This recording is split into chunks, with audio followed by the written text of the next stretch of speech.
Harry is the best co-counsel or, maging part ng defense team. Why? Number one, si Harry ay ginigipit ng mga bangag. Kinasuhan, tinamnan. So meaning, kaya nga siya kinasuhan dahil siya naka-attach sa mga Duterte. Meaning, very personal ang laban. Ganon. Pag personal ang laban ng isang abogado, meaning, yung laban ni Pangulong Duterte ay laban niya rin, then pupukpukin niya yan kahit hindi yan matulog.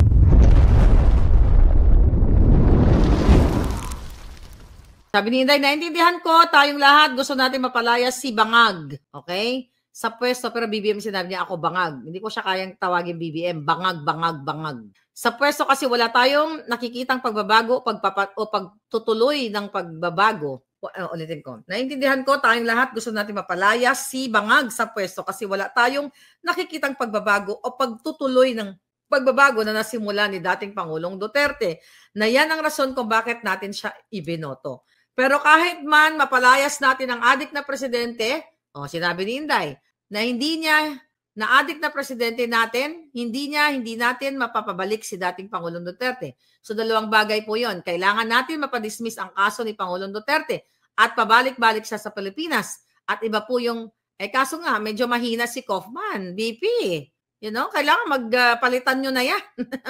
Ilang taon na, 100 plus days na, nandiyan pa rin ang Pangulong Duterte. Mukhang tatanga-tanga si Kaufman o baka kasabwat ni Amy Marcos o what? Dahil abogado nila yan eh.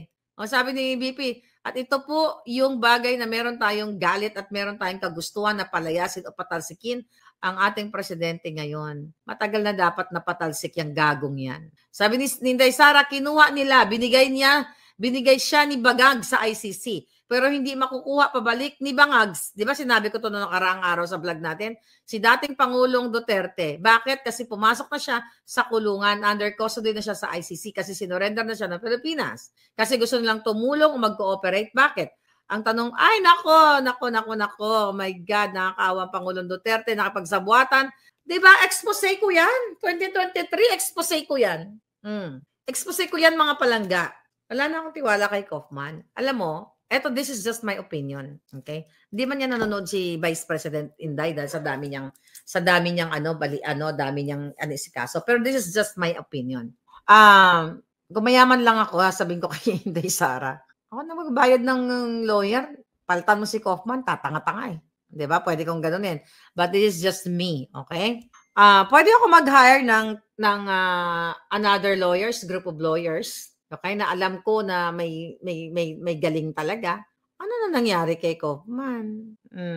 Pa-interview ng pa-interview. Tapos palpak naman pala, kailangan pa pala ng dokumento. Bakit ka magpa-file nitong interim release na ito na alam mo kulang pa pala ng dokumento, may iintayin ka pa? Anong klaseng abogado yan? Then sana hindi ka na lang nag-press release. Tinay ko muna lang yung bibig mo. Nakakaawa yung Pangulong Duterte kasi lahat tayo gusto natin makalaya si Pangulong Duterte. 'Di ba? Kapag ikaw ay na-diagnose ng isang doktor na ikaw may sakit ka na ganito, nagsi-second opinion ka. Kapag na-feel ko, well, I'm just saying, ako lang ito. Hindi ko naman sinabi na na-feel ni Inday, no, ng mga pamilya niya. Kung ganyan kabagal ang abogado, liligwakin ko yan. Kasi ako naman nagbabayad yan eh. 'Di ba? Bakit? I have a choice. Binabagalan para tuloy-tuloy ang bayad. Totoo ka. Kasi per ora yan. Pag ganyan, di ba? Ayan, magtatrabaho na naman siya. Babawiin na naman yung kanyang interim. Panibago na naman. Pumapatak ang per ora niyan. Yung mga associates niyan. Yung mga taga-type. Yung mga secretary and everything. Nawawala na ako ng pag-asa kay Kaufman. I-fire na yan! This is just me. I-fire na yan. Okay? I hope hindi ako magkakamali dito. Pero wala tayong pag-asa kay Kaufman. Okay? Magaling sa kanya si Spokes Harry, sabi ni Priscilla. Oo naman. Nakakaawa yung Pangulong Duterte. Kahit anong rally natin, kung maliit lang na rally, lalangawin lang, dapat punuin ang Europa. Di ba sabi naman ni Inday, yung mga parliament ninyo, magsulat kayo, maganyan-ganyan. Dapat power, sabi ko global talaga. Kawawa yung Pangulong Duterte. I'm just praying every day for PRRD na maging healthy siya sa kabila ng mga narinig natin galing sa family na siya ay, butot balat. I'm just praying na magtagal siya kasi alam ko ang kagustuhan ni Pangulong Duterte Alam ko na feel na kung kailangan niya magbuwis ng buhay para sa taong bayan, gagawin niya. Kilala niyo naman si Pangulong Duterte. Oh, ang unang malulungkot diyan yung mga alpotera, yung mga nangangarap na paglabas ni Pangulong Duterte maging mayor sa Davao, din yung mga projects magnanakaw. 'Di ba? Nanakawin at dahil siyempre matanda na si Pangulong Duterte kung makakapasok sila. Nakawa yung Pangulong Duterte kasi maraming umaasa diyan ng mga alpot, na mga bangag. Diyan, mga ano, yung alpoterang, alap-apon. 'Di ba? Kaya sila gano'n. Yung mga team mangga, team double agent, team alpotera, kunyari gustong-gusto na si Pangulong Duterte na makalabas. Ang gusto nila para maging mayor na si Pangulong Duterte para makanakaw sila sa Davao. Gagamitin na yung Pangulong Duterte, mga contract, mga project. Yan ang gagawin mga nasa paligid ni Pangulong Duterte na mga alpot. And I know, his family will not allow that pag siya nakalabas na. Oh, mga tao, nabubuisit kay Amy Marcos eh. Kahit di naman ako eh. But Inday has her own, has her own mind, has her own strategy. So, what can we do? All we have to do is support group lang tayo. Kasi, ang sinusuportahan natin ang Pangulong Duterte na naniniwala tayo na maayos ang ginawa sa ating bayan. Hindi man tayo pamilya eh. Hindi ba? Hindi naman tayo katulad ni Alpotera na feeling pamilya. Oh my God. Paporma lang yan si Amy, sabi ni Misaki. Well, si Kaufman, ano nangyari? Wala. Mabagal pa sa, mabagal pa sa, ano tawag dyan? Mabagal pa sa pagong. Kaufman, ano ba? Putragis naman na buhay ito. Kailan mo ba ano yan, mga ano na yan? Kasi close siya ni Amy. Tapos mayroong mga nagsasabi, ganun sila nag-ano sila ni Amy. Parang may mga lumalabas na lab team sila, ganyan-ganyan. Parang tinutukso-tukso sila ng mga alpotera. O talaga, even if you're not a lawyer, you can tell, mabagal siya. Mabagal eh. Ang bagal bago nag-file ng unang interim release. Di ba? Wala nangyari. After what? Ilang days ba siya bago 50, 100 days? Yes, Kaufman is lawyer ni Imelda. Hindi nga natin alam. Baka sabihin, Kaufman, bagalan mo. Kaufman, wag kang gumalaw para mabulok dyan si Duterte. We don't know. Conspiracy. Baka magkasabwat pa yung magkapatid na yan. Drama-drama. Baka nga siya pang nag-utos niyan. Malaman-laman na lang na siya pala ang behind the scene. Yan, kaya ganyan ang galawan. Sabi ni Ams yours. Alam mo, sa mundong ito, na punong-puno ng pagtatraidor na sa mga Duterte, hindi yan malabong mangyari. Ako naman, kasi sinusuportahan nga natin si Vice President Sara, tsaka syempre Pangulong Duterte, that's her thing. Pero ako personally, wala talaga akong tiwala kay Amy Marcos. Bakit? Sinungaling, kawatan, nalagay na nga sila sa buong mundo. 'Di ba? Puro kadramahan. Tignan mo, pansinin niyo yung mga taga-Dahig. Umaamo sa kipay ni Amy Marcos. 'Di ba? Nakita ninyo? Doon pa lang eh. Pero I don't know. Basta ako, I'm just being me. Hindi ako nagsasalita dito dahil, teka, natatakot ako. Baka, sasabihin ni Inday ganito. Or natatakot kasi dahil, wala naman ako natatakutan. Unang-una, wala naman akong vested interest dito. What is this?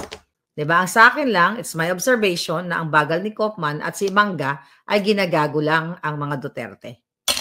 Again, kung totoo na mahal niya si Inday Sara at yan ay kaibigan niya, dapat sabihin niya na sa buong mundo na addictus kasi mas malupit ang weight nun eh.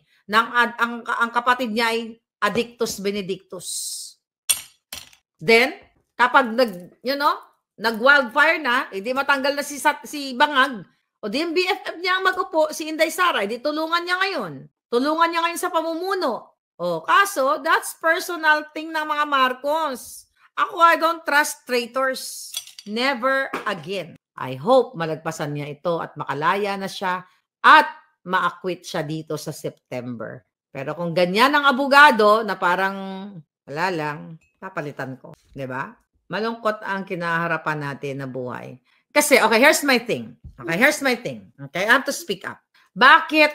Kasi, di ba si Spokes Sari naman, pinapunta naman ni Inday Sara. Kasi nag-usap kami Spokes doon sa Alam mo, ang nagtatanggol kay Pangulong Duterte, this is just me, Ang nagtatanggol dapat kay Pangulong Duterte, yung may personal, unang-una, kakilala, di ba, ni Harry, si Pangulong Duterte, o kahit hindi si Harry. Any international lawyer na talagang lumalaban sa katotohanan. Harry is the best co-counsel or, maging part ng defense team. Why? Number one, si Harry ay ginigipit ng mga bangag. Kinasuhan, tinamnan. So meaning, kaya nga siya kinasuhan dahil siya naka-attach sa mga Duterte. Meaning, very personal ang laban. Ganon. Pag personal ang laban ng isang abogado, meaning, yung laban ni Pangulong Duterte ay laban niya rin, then pupukpukin niya yan kahit hindi yan matulog. Pukpukan yan sa lahat. Mag-submit ng mga papeles, lahat. You have to make sure na ito'y pulido. Kasi ang laban mo personal. Dahil ang panalo ni Pangulong Duterte ay panalo ni Harry Roque. Si Kaufman, it's not personal. It's just money, money, money.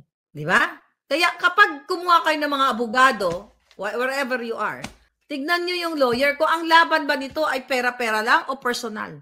Let's say, for example, freedom of speech lawyer. Kapag ang isang abogado ay dito sa America, I'm just comparing, freedom of speech lawyer, ang laban niyan is personal. Meaning, kapag ang kalaban ay manggigipit, itutumba niya yung kalaban, gagamitin niya yung lahat ng might, lahat ng power niya para maipanalo niya yung case. And that is Harry Roque. I'm not saying dahil kaibigan ko si Harry, kaibigan din siya ng mga Duterte. Pwede naman sila mag-work together, right? May lawyer ba dito? Kasi kapag dibdiban ang laban, mga palangga, kahit hindi ka matulog, kahit ako, tangina, hindi ko kailangan itumba ko kalaban. Sabi si Kaufman, just for money, money, money, money. My God. Chill-chill lang si Kaufman, ano? Yeah. Kapag kumuha kayo ng abogado, wag yung pera-pera lang. Dapat yung laban ay nasa puso niya. Meaning to, ipinaglalaban niya yung karapatan, whatever, kung ano man yung klase ng kaso, ano man klaseng lawyer yung kukuhain ninyo. Depende sa case nyo, di ba? Wala, nakita niyo ba? Sabi mga tao naghihiwa-hiwalay na. Napapasok na tayo, na-infiltrate na tayo. Sa daig lang, na-infiltrate na tayo ng mga mangga, double agent, alpotera, mga putang ina. Look at that. Wala pa palang 500 yung tao doon sa dahig nung 19. May sabi, Marley, huwag mo nang sabihin kasi DDS tayo. Putang ina, ano kayo, fake news? Bullshit yan.